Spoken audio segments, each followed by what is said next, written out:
तर नमस्कार मित्रांनो, मी नितीन पाटील आजच्या नवीन ब्लॉगमध्ये तुमच्या सर्वांचं स्वागत करतो। तर मित्रांनो, आम्ही आज फील्ड विजिट आलेलो आहे। रत्नाकर इंडिया कंपनीचे जे एम्प्लॉई आहे हेमंत पाटील साहेब यांच्यासोबत आम्ही आज फील्ड विजिटला आलेलो आहे।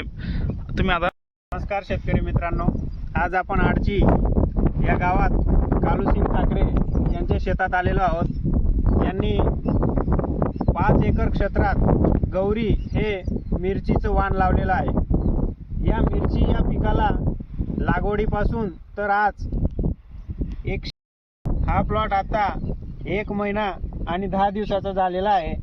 तरी लागवडीपासून तर आत्तापर्यंत म्हणजे आता त्याला फुल सेटिंग होत आहे।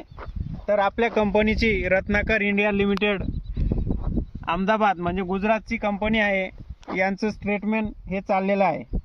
मी हेमंत पाटील नंदुरबार तालुका प्रतिनिधी म्हणून फील्ड विजिट करत असतो आणि आपल्या मार्गदर्शनाने हा प्लॉट चाललेला आहे। तुम्ही बघू शकता झाडाचे फुटवे, झाडाची वाढ, झाडाला आलेली फुलकळी एकदम सुंदर आहे। तसेच आपल्यासोबत गोटाणे या गावाचे माझे सहकारी मित्र नितीन भाऊ हे पण माझ्यासोबत आज प्लॉटवर व्हिजिटसाठी आलेले आहेत। त्यांना प्लॉटवर कशा प्रकारे फील्ड व्हिजिट केली जाते, काय काय मार्गदर्शन शेतकऱ्याला केलं जातं आणि त्याच्यातून त्यांना काय काय ज्ञान मिळेल या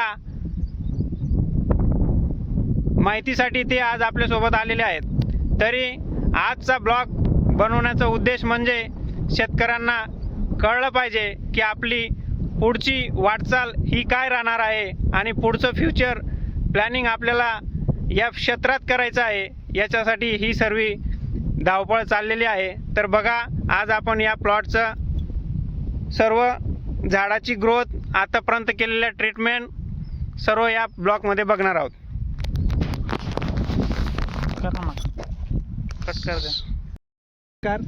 आज आपण आडची या गावात प्रगतशील शेतकरी गावाचे सरपंच कालूभाऊ ठाकरे यांच्या शेतात आलेलो आहोत। तरी आत्तापर्यंत आपल्या मार्गदर्शनाचा त्यांना काय फायदा झाला आहे आणि आपलं मार्गदर्शन कसं वाटलं त्याविषयी त्यांच्याकडून 2 शब्द जाणून घेऊया। प्रथमतः त्यांचं नाव जाणून घेऊया। तुमचं नाव सांगा। कृष्णाजी ठाकरे। आपण मिरची लावली होती 5 एकर। मिरची एकदम चांगली आहे, 2 फवारणी झालेली आहे। कोणतं वाण लावले तुम्ही? बघा, मागच्या वर्षी तुम्ही गौरी लावलं होतं, पपई लावली होती। तर माझ्या मार्गदर्शनाने तुमचा प्लॉट पहिल्यापासून तर शेवटपर्यंत होता। कसं वाटलं माझं मार्गदर्शन किंवा आमच्या कंपनीचे उत्पादने कसे वाटले? एकदम चांगली आहे,